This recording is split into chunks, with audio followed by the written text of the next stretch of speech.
Could you imagine, though, that the public outcry if Ray Rice won an appeal and was reinstated? The NFL would look terrible. Just the optics alone would be absolutely terrible. It won't happen no matter what legal ground Ray Rice is. Are you saying that he'll never be allowed to play in the NFL again?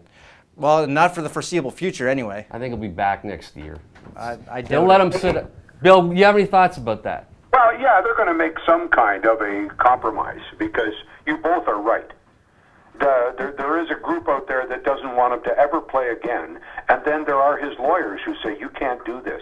Who's this? We're talking about the Ray Rice situation with his lawyers. The lawyers are fighting this. Yeah, Ray Rice is has got a point. I mean, who knows what happened? Ray Rice should be able to play until he's proven guilty. What more proof do you need? You saw the tape. He knocked her cold. Yeah, because if you really look at the tape, and I'm not defending, I think any fucking man who hits a woman is a coward, right?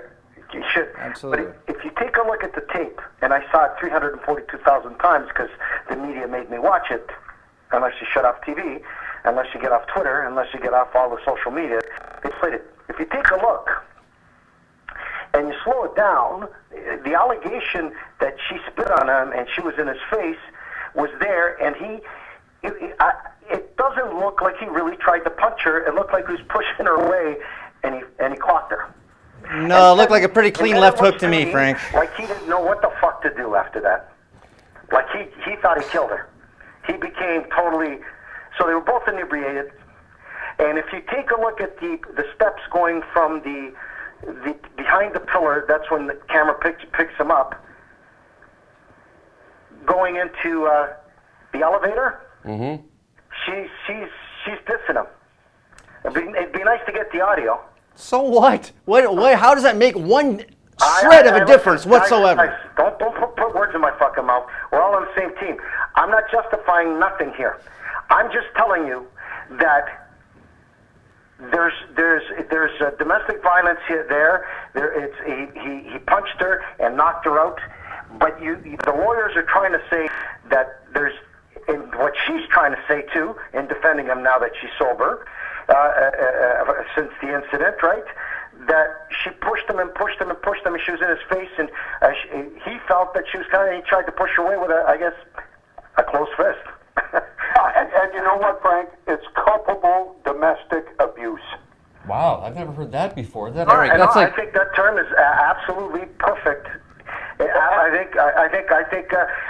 think it is, but still he's in the wrong, and he's paying for it. He's fucking paying for it, Carlin.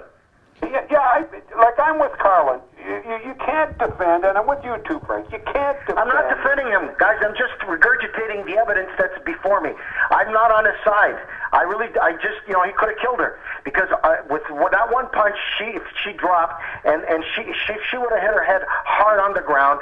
He would have had a worse problem than he has now. He's got a big fucking problem now, but he would be looking at culpable homicide, manslaughter, or culpable homicide. 100%. So, but you see, when you get in the court of law, and you guys correct me as soon as you sense it, there will be two sides to this story. The one side is the inciting of actions that are unbecoming a man. And it depends on what those actions were that they would measure the reaction of the man. In spite of the fact... because men are not prepared. They're not prepared, especially at that level of athlete where the testosterone level is always at 150 fucking percent. The right thing would have done when he was in her face was, as soon as she got in the elevator, him to get out of the elevator and walk away.